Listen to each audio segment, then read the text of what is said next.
So, my question to you is, how does art help sustain research in a contemporary context? Mm, great question. So artists need to listen and to attend with all of their being. They have to be sensitized on levels that is not just their mind. And we often think of research as very one dimensional. It's in our head. But that's a very colonized way of looking at research.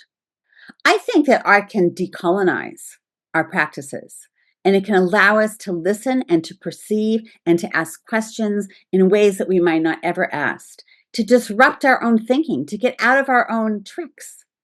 Any artist knows that if they just stay in their own tricks or their own repertoire, it'll be the death of them. That's the beauty of improvisation, because you don't know. So therefore your limits, I often talk about limits as the place of possibility. So like, when I have a dance that I do often on chairs and benches because of my knee was really bad. Well, my knee is still bad, but at least I have a knee replacement. But by dancing on the chair, I'm given a whole breath of freedom that I didn't have. We get stuck. We literally get stuck. No researcher, no person doesn't get stuck in their life.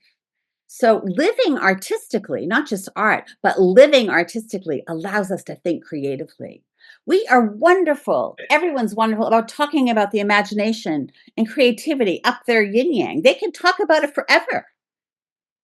But do they live imaginatively? Do they live creatively? How do you live creatively in the midst of these times that are absolutely terrible?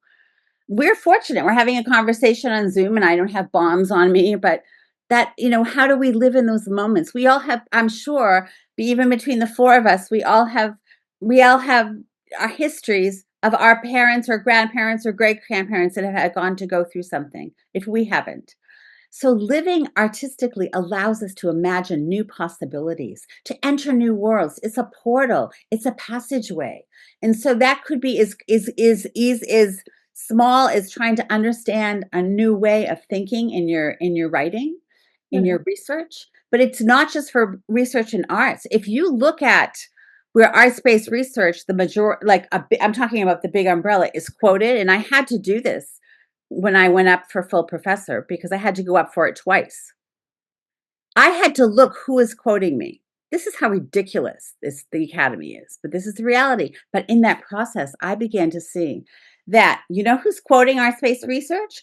Fields of law, fields of sociology, fields of dance therapy, fields of social justice, criminology, social work. This wasn't even in education. The world has figured it out. And so the world arts-based research has gone to the world. They might not appreciate it in our own institutions, but it has gone far and it has legs. And that's because the world is crying for something different. And we get that. And because it's not easy to do this work. We sometimes think that, it doesn't mean anything, but it means more than we understand.